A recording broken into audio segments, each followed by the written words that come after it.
Is Ohio State more or less motivated to beat Michigan this year after losing the last 3 years? Ryan Day says it's the same as it ever was.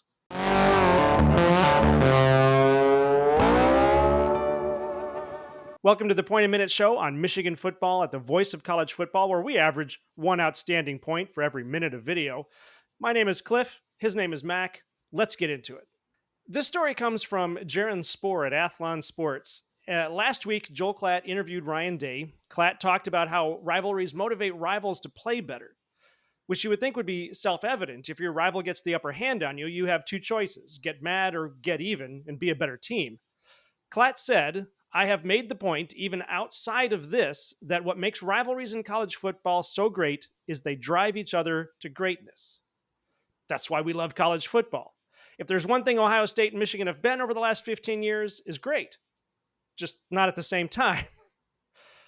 Clatt went on to say that Michigan wouldn't be as great as they are, the reigning national champions, if Ohio State hadn't beaten the pulp out of Michigan the last several years in a row.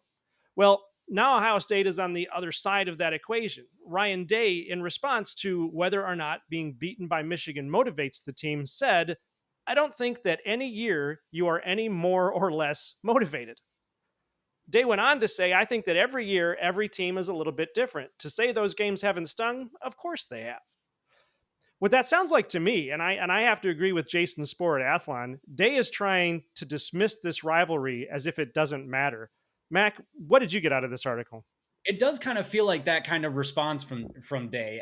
Maybe he is trying to downplay losing to Michigan, since that seems to be why he's on the hot seat this year. Which, again, I don't think he should be. I understand that as Michigan fans, this is kind of blasphemy, but he's a good coach. He's just lost the wrong games.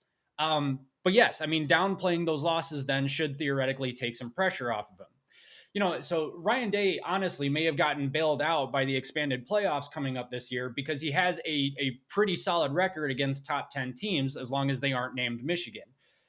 So maybe a playoff run, a decent playoff run, is enough to save his job, provided they lose to Michigan in the regular season. But when it comes down to it, I think this was a political answer to say that they aren't any more motivated this year than any other year. Because think about it like this: if Ohio State is more motivated this year, then the athletic director starts wondering why Ryan Day chose, after a third straight loss to Michigan, to finally correct his attitude. But that being said, we can all see the emotion of the game in real time.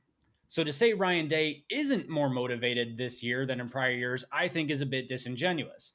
Because, I mean, we're all human beings. Pressure gets to us, and he can give the politically correct answer all he wants to appease the press and his bosses.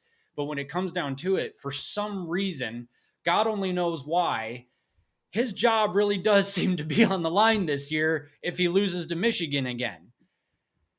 Why? I don't know, because I imagine they'd probably make a pretty solid playoff run. But either way, I imagine Ryan Day is extremely motivated to win this game this year, more than in prior years. Well, and you make a good point there. I would imagine that if Ryan Day, like you said, if Ryan Day came out and said, "Yeah, we're really motivated this year," of course the AD is going to say, "So you weren't motivated last year? What's the Right. difference?" So that's a really good point.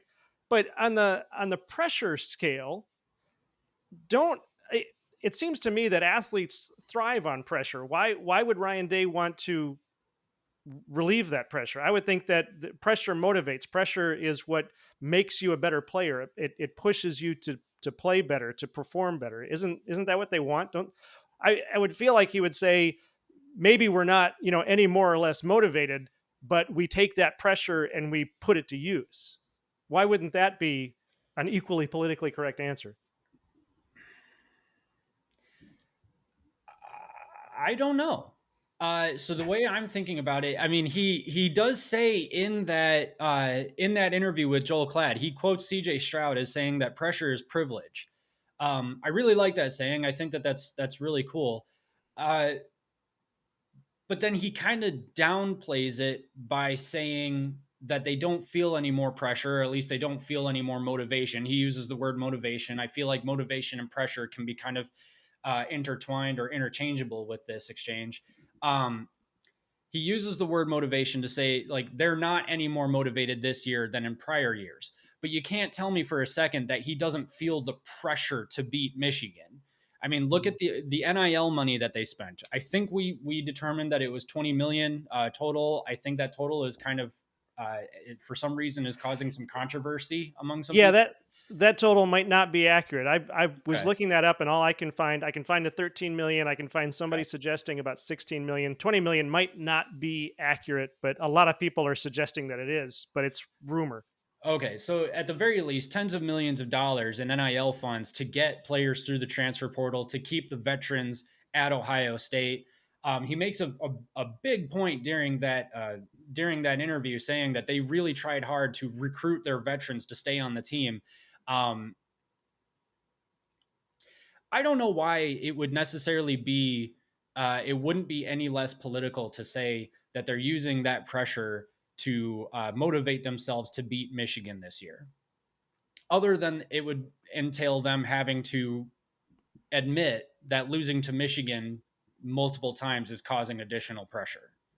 And I think that's what Ryan Day is kind of trying to avoid. So actually, maybe I should say I do understand why that wouldn't be a political answer, because he wants to make it look like, it's no, it's the same amount of pressure every day. It's you're coaching at Ohio State. This by nature is a position that comes with a lot of pressure, and that pressure doesn't change depending on who you win against and who you lose against. But as human beings, we all know that that's not true. I mean, Jim Harbaugh, of all people, could probably tell you that that's not true. He went into the Big Ten media days in 2021 saying, we're going to beat Ohio State or die trying.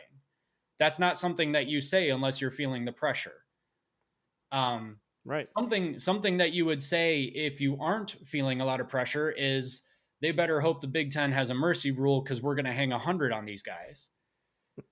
So it's interesting to see how he's reacting to this on the other side of the coin, where now all of a sudden the pressure theoretically is on Ryan Day to perform in this game, and so far they haven't been able to.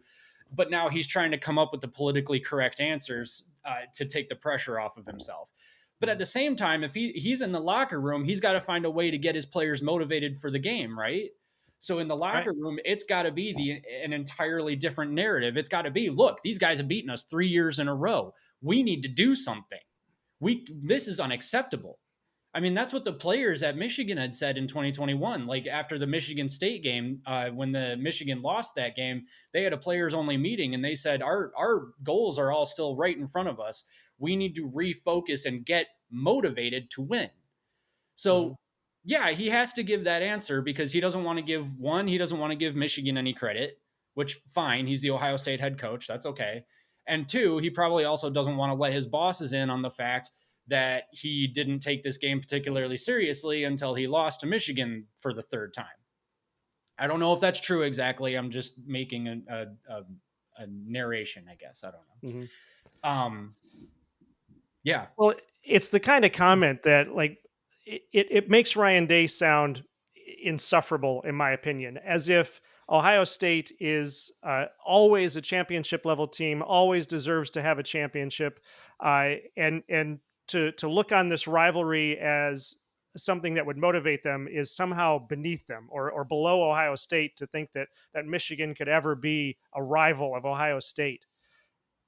And after losing 3 years in a row, and I grant you, all of our Ohio State friends and fans are going to say, "Yeah, but we beat Ohio State beat Michigan." The 20 I don't years even remember prior. now, the 20 years Yeah. before that. We're not in the days of the 10-year war of the '70s and the well actually which actually went through the '80s too, with Ohio State and Michigan trading wins back and forth.